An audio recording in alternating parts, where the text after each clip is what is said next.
Well, I'm at my natural weight.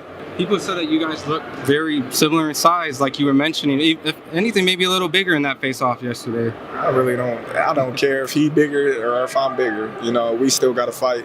When this fight was first announced, I told you guys that Terence Crawford is cherry-picking little Canelo. By comparison to damn near 6 foot tall Boachuk or Murtazaliev, 5'10" Ennis or Virgil. Let's not even talk about the towering Inferno. He was cherry-picking 5'7" in lifts little Canelo. And I caught so much heat from all these so-called hardcores who don't know anything about the sport. Dropping Roger Mayweather's favorite quote all over my video and every video on topic after that. And now, months later, people are barely waking up to the fact that Canelo's not the bigger man here. And seeing as the two of them just weighed in at exactly the same weight, I think it's okay for me to gloat. Vindication. Some kid tried to bully my daughter in preschool yesterday, and in response she growled at him. I wonder where she gets it from.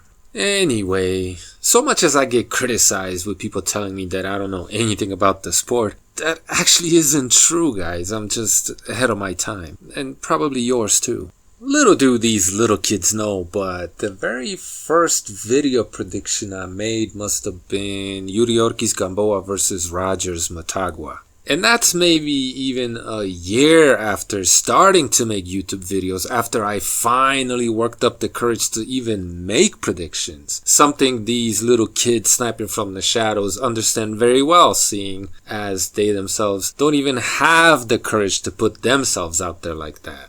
Those same little kids that promise they'll be back after you get your prediction wrong, never showing up when you actually get it right. Just going back and making sure they change their own channel name so that they could, become a different character with no history on here.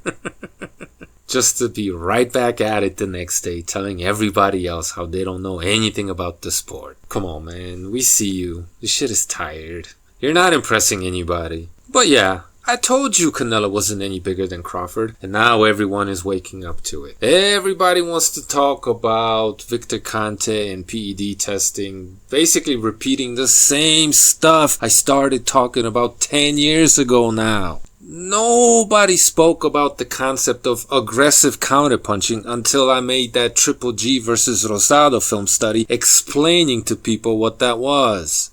Now everybody's talking about a come forward or a front foot counterpuncher. Just say aggressive, bro. Fewer words. Zero credit. While quite a few people were making fight highlights, I was the first one to do film studies and punch count videos. I did get the phrase film study and quite a bit of boxing knowledge from Coach Barry Robinson, but still, to me, A Million Styles Boxing was a newcomer to this YTBC shit. Boxing gyms? He's a newcomer following in my footsteps. When I first started doing this, and it must be going on 17 years now, there was no monetization. There was none of these industry plant channels. None of these groveling influencers just begging to be shills. The shit was so real back then, even the bias was authentic.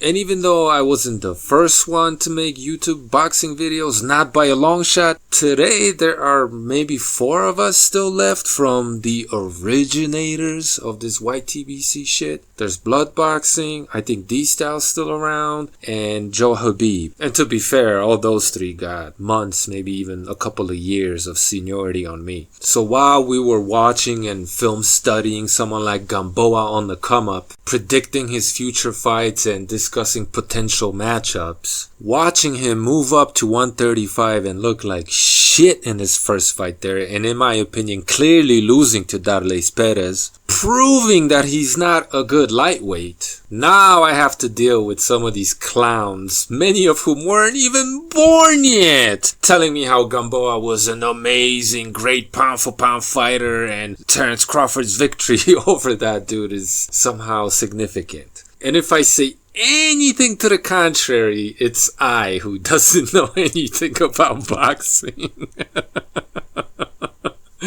Oh shit.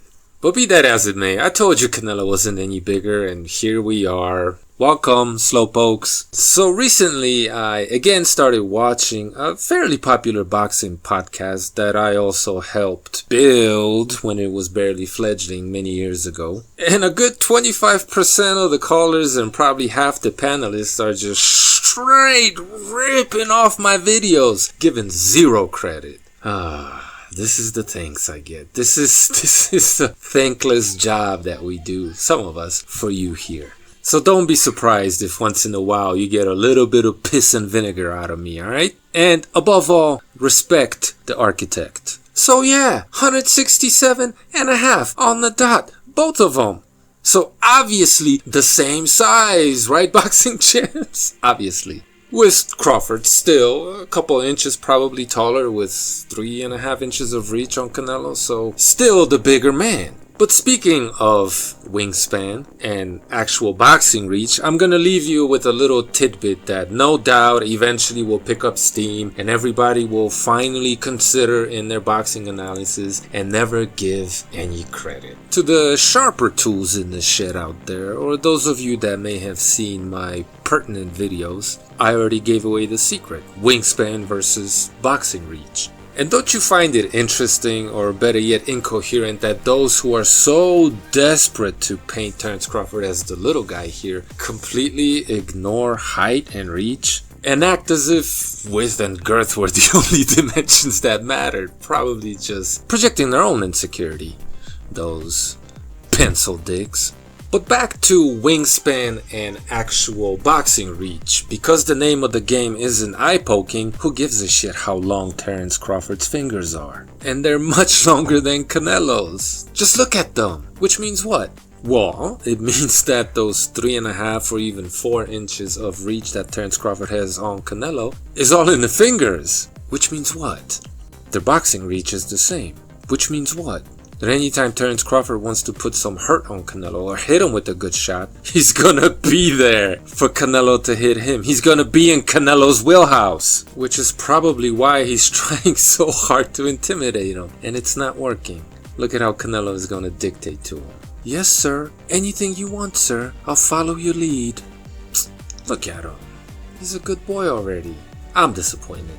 And by the time Terence realizes that he just showed he's the beta, and tries to once again fake intimidate him to try to quote-unquote prove that he's some kind of an alpha, Canelo just looks away smiling, knowing that he got him. And just in case you were second-guessing what you just saw, Terence Crawford second-guessing himself, Canelo does it again. Lead hand control, right hand over the top. Shout out to Coach Barry Robinson. Small things, all things.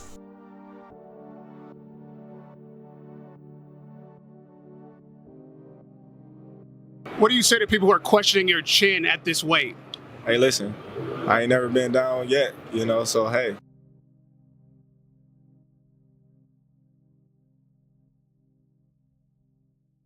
Did they leave yet?